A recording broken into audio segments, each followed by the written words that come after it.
మీకు తెలుసా ఒక్కొక్క రంగు ఒక్కొక్క పార్టీకి చెందిన ఇప్పుడు అంటే ఒక రంగును చూస్తే అది ఈ పార్టీ వాళ్ళు అనుకునే పరిస్థితి వచ్చింది.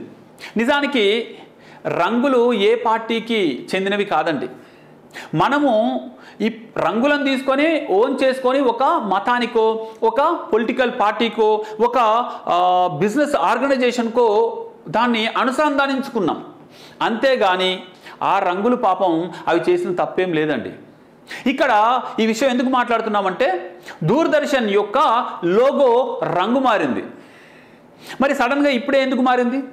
ఆ రంగు కూడా ఈ నీలి రంగు నుండి కాషాయ రంగుకి ఎందుకు మారింది?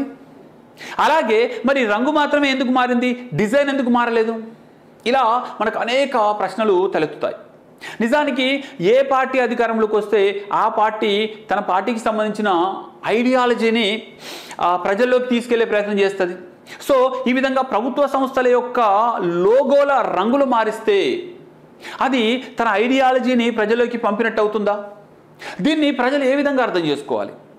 దీని ద్వారా వచ్చే ప్రభుత్వాలు వాళ్ళ పార్టీల రంగులను ప్రభుత్వ సంస్థలకు ఇస్తే అప్పుడు అసలు ఈ ప్రభుత్వ సంస్థలకు ఉండే స్వతంత్రత, ఆ యూనిక్నెస్ అనేది ఉంటుందా?